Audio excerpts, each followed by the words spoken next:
प्रणाम, स्वागत है अपने सबके मिथिला 24/7 पर। हम जा उपस्थित छी आज एक विशेष खबर के संग।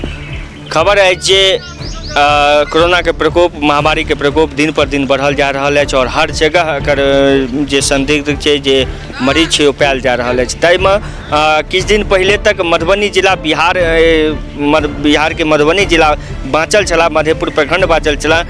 जखन से मधुबनी जिला में ई तरह के बात ग्रामीण इलाका में पैर पसाल के, तकरा बाद ग्रामीण इलाका जे छै से लगभग हर गाँव सील कऽ देल गेल हँ। हर गाँव के अपन अपन जे शक्ति बढ़ा देल गेल हँ। ताहि बीच एकटा खबर देखल जा रहल अछि जे ताहिमे राहत के जे छलै हँ बात, जे बिहार सरकार राहत देने छलखिन हँ, जे इमरजेंसी काज छै, अनिवार्य सेवा जे छै, ताहि पर कतौ रोकथाम नहि लगै, ताहि लेल एगो पास जारी केने छलखिन। लेकिन ओ पास के दुरुपयोग भऽ रहल अछि। ओ पास के दुरुपयोग जे कहिए, अनिवार्य के जगह एगो बैनर, एगो पोस्टर लगा कऽ जे मोटरसाइकिल वाहन चालक छथि ओ सब सिर्फ एक फोटोग्राफी निकालै छथि, अनिवार्य सेवा पर लिखबै छथि और अपना अपना बाइक पर चिपका दै छथिन।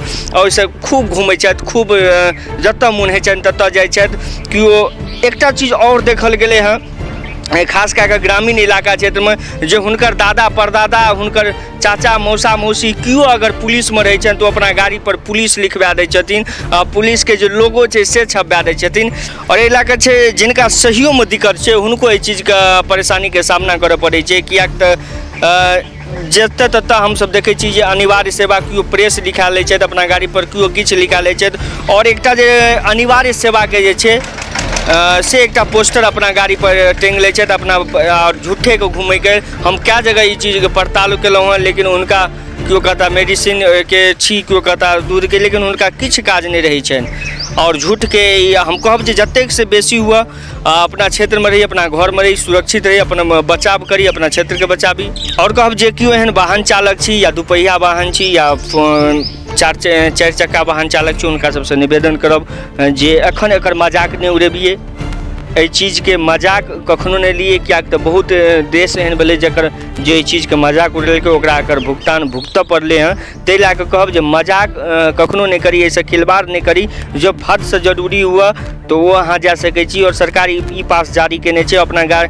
और लेकिन बहुत जगह ई अनिवार्य सेवा अहाँ देखबै जे हर प्रायः जे बाहर निकलै छथि बाइक पर, हुनका मतलब लिखल एगो पोस्टर पर लिखल रहै छै। जहन हुनकर जाँच पड़ताल होइ छै, जहन हुनका खोज पीछा रहै छै, तऽ हुनका लग किछु नहीं भेटैत अछि।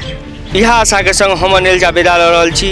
अतबी कहब जे घर में रही, सुरक्षित रही, और किछु दिन अपन परिवार, अपन समाज, अपन गाँव के बचाबी। इएह आशा के संग विदा लऽ रहल छी। धन्यवाद। अगर हाँ चैनल के सब्सक्राइब नहीं केलहुँ हँ तो तुरंत चैनल के सब्सक्राइब करूँ, और नीक लागऽ तो शेयर करी, और सुझाव हुआ तो कमेंट में जरूर लिखी।